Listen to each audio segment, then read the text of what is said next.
उभाटा गटाचे खासदार संजू बाबा राऊत यांच्या पत्रकार परिषदेतलं शेवटचं वाक्य असं आहे की या देशामध्ये आग लागेल आणि देश पेटेल। संजय राऊत, तुमच्या मनामध्ये कितीही सुप्त इच्छा असेल या देशामध्ये वणवा पेटावा, आग लागावा, तरी या देशामध्ये आग लागणार नाही, वणवा पेटणार नाही, कारण पंतप्रधान नरेंद्र मोदीजींच्या पाठीशी देश उभा आहे। नारी शक्ती विधेयक संसदेमध्ये निश्चितपणे 100% पास होणार आहे, याबद्दल देखील आमच्या मनामध्ये अजिबात शंका नाही। या विधेयकाच्या निमित्ताने उत्तर विरुद्ध दक्षिण असा सामना रंगवण्याचा प्रयत्न तुमच्या माध्यमातून केला जातोय। तुमची इच्छा आहे की या देशाचे तुकडे पडले पाहिजे, उत्तर विरुद्ध दक्षिण असा सामना झाला पाहिजे, परंतु ते होणार नाही। म्हणून तुम्ही म्हणतायत की या देशामध्ये आग लागेल, दक्षिणेमध्ये आग लागायला सुरुवात झाली आणि हा देशभर आग लागेल, तर संजय राऊत तुमचं हे स्वप्न कधीच पूर्ण होणार नाही। नेपाळमध्ये जेव्हा हिंसाचार झाला तेव्हा तुम्ही स्वप्न बघितलं होतं, बांगलादेशमध्ये हिंसाचार झाला तेव्हा तुम्ही स्वप्न बघितलं होतं, पाकिस्तानमध्ये हिंसाचार झाला तेव्हा तुम्ही स्वप्न बघितलं, परंतु हा देश पंतप्रधान नरेंद्र मोदीजींच्या पाठीशी आहे आणि या विधेयकाच्या निमित्ताने संपूर्ण देश पुन्हा एकदा एकवटेल आणि संजय राऊत तुम्ही एकटे पडलेले असाल। हे नारी शक्ती बिल नसून भाजपा शक्ती बिल आहे अशी टीका संजय राऊत यांनी केली आणि आम्ही हे बिल मंजूर होऊ देणार नाही असं देखील। हे नारी शक्ती विधेयक आहे, भाजपा शक्ती विधेयक नाही, तर भारत शक्ती विधेयक आहे। या विधेयकातनं आपल्या देशातील महिलांना एक सन्मानाचं स्थान मिळणार आहे। त्यामुळे हा भाजपा शक्ती विधेयक नाही, तर भारतीयांची शक्ती वाढवणारं विधेयक आहे, महिलांची शक्ती वाढवणारं विधेयक आहे।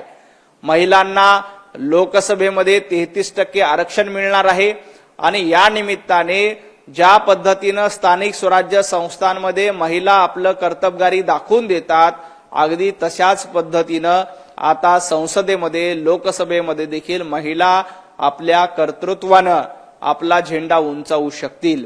संजय राऊत, तुम्ही या विधेयकाला का विरोध करताय? कारण तुम्हाला माहिती आहे की महिलांच्या हातामध्ये ताकद मिळाली तर आपल्या पक्षाचं काही खरं नाही। महिलांना शिवीगाळ करणं, महिलांबद्दल अपशब्द वापरणं हा संजय राऊतांचा धंदा झालाय आणि अशा पद्धतीनं महिलांचा अपमान करणाऱ्याला जनता धडा शिकवेल याची कल्पना संजय राऊत यांना आहे। त्यामुळं हे विधेयक पास होऊ नये, या विधेयकाच्या निमित्ताने महिलांचा सन्मान होऊ नये अशी संजय राऊतांची इच्छा आहे। संजय राऊतांचे हे मनसुबे आहेत, परंतु हे मनसुबे कधीही यशस्वी होणार नाहीत। संजय राऊत, तुम्ही कितीही जोर लावा, हे विधेयक पास होईल। 5 राज्यात निवडणुका असताना हे विधेयक आणण्याची गरज नव्हती असं संजय राऊत। 5 राज्यामध्ये निवडणुका असताना हे विधेयक का आणलं असं विचारणाऱ्या संजय राऊतांना इतकंच विचारायचं आहे की ह्या निवडणुका फक्त विरोधी खासदारांना आहेत का? भारतीय जनता पार्टीचे खासदार देखील या निवडणुकीमध्ये मेहनत करतात, तुमच्यापेक्षा जास्त मेहनत करतात। भाजपचे खासदार तुमच्यासारखं घरात मध्ये बसून राहत नाहीत, तर सातत्यानं जनतेमध्ये जातात, लोकांमध्ये जातात। ते खासदार जर का या विधेयकासाठी संसदेमध्ये येऊ शकतात तर बाकीचे खासदार यायला काय प्रॉब्लेम आहे? त्यामुळे विनाकारण आपला पराभव होणार आहे हे लक्षात घेऊन, निवडणूक डोळ्यासमोर ठेवून हे विधेयक आणलं म्हणून आमचा पराभव झाला, पराभवाचं हे एक प्रकारे कारण शोधण्याचा प्रयत्न संजय राऊतांकडनं आणि विरोधकांकडनं केला जातोय। ममता बॅनर्जी यांच्याशी आमची चर्चा सुरू आहे, त्यामुळे हे विधेयक 2/3 बहुमताने मंजूर होणार नाही असं संजय राऊत। मला खात्री आहे उद्धवजी ठाकरे देखील या विधेयकाला पाठिंबा देतील। लोकसभेमध्ये उद्धवजी ठाकरे यांचे खासदार देखील या विधेयकाच्या बाजूने राहतील।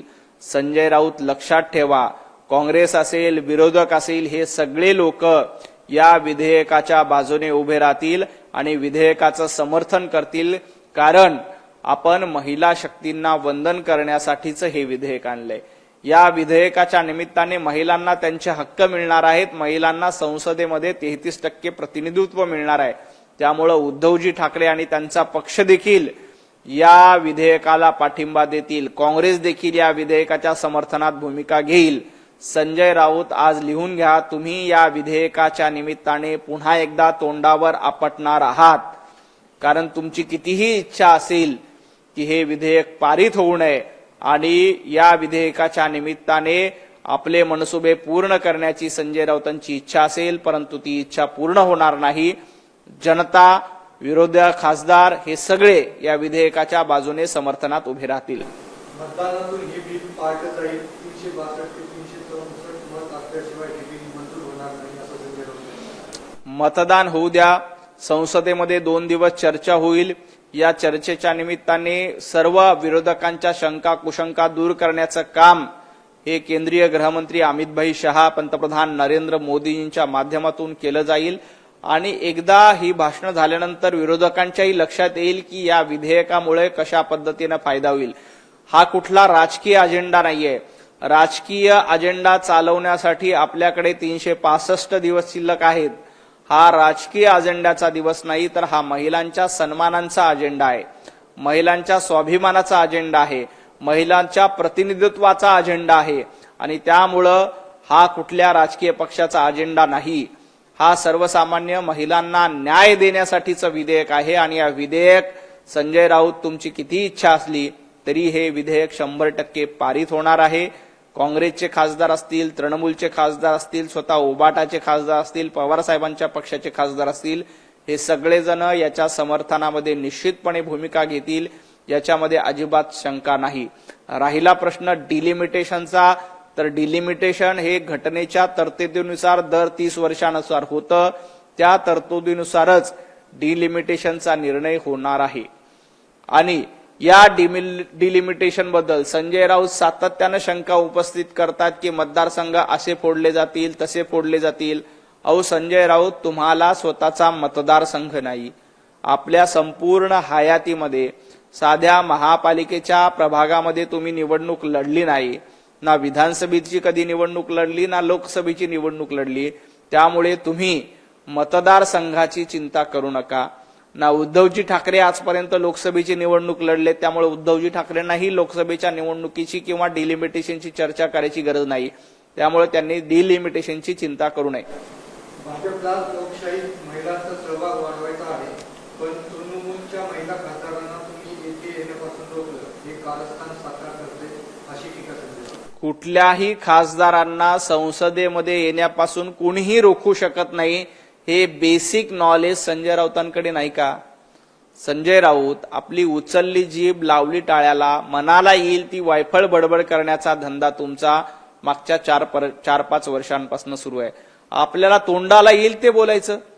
तृणमूलच्या खासदाराला भारतीय जनता पार्टी कसं काय रोखेल? उद्या तृणमूलचे खासदार त्या ठिकाणी येतील आणि विधेयकाच्या समर्थनात मतदान देतील. हे संजय राऊतांनी लक्षात ठेवावं. संजय राऊत, उद्धवजी ठाकरेंचे खासदार देखील या विधेयकाच्या समर्थनामध्ये मैदानात येणार आहेत आणि पाठिंबा देणार आहेत, हे लक्षात ठेवा. काँग्रेसचे खासदार देखील या विधेयकाला पाठिंबा देणार आहेत, हे लक्षात ठेवा. उद्या संजय राऊत या विधेयकाच्या निमित्ताने निश्चितपणे तोंडावर पडल्याशिवाय राहणार नाहीत. यावेळी सरकारला जे मदत करतील ते देशाचे दुश्मन असतील अशी टीका संजय राऊत. संजय राऊत, हे विधेयक पारित होऊ द्या. मग तुम्ही सांगा, उद्धवजी ठाकरे देशाचे दुश्मन आहेत का? शरद पवार साहेब देशाचे दुश्मन आहेत का? काँग्रेस पक्ष देशाचा दुश्मन आहे का? आपल्या बाजूनी भूमिका घेतली नाही की लगेच देशद्रोही. हे धंदे बंद करा. गेल्या काही दिवसापासून तुम्हाला पाकिस्तानवर जास्त प्रेम आहे. पाकिस्तानमध्ये अशा पद्धतीचं विधेयक आलं असतं तर संजय राऊतांनी तातडीनं हे विधेयक संमत झालं पाहिजे यासाठी भूमिका मांडली असती. कारण पाकिस्तान धार्जिनी भूमिका घ्यायची, पाकिस्तानवर प्रेम करायचं, एवढाच धंदा संजय राऊतांना उरलेला आहे. त्यामुळं उद्या पाकिस्तानमध्ये अशा पद्धतीचं विधेयक आल्यानंतर पाकिस्तानच्या भूमिकेला संजय राऊत तातडीनं समर्थन देतील. परंतु आपल्या देशातील महिलांचा स्वाभिमान, सन्मान, त्यांचं प्रतिनिधित्व लोकसभेमध्ये वाढत असताना संजय राऊत झारीतले शुक्राचार्य बनण्याचा प्रयत्न करू नका. तुम्ही अशा पद्धतीनं या विधेयकाला विरोध करून झारीचे शुक्राचार्य बनण्याचा प्रयत्न केलात तर महिला तुम्हाला धडा शिकवल्याशिवाय राहणार नाहीत. खूप खूप धन्यवाद. एबीपी माझा, उघडा डोळे बघा नीट.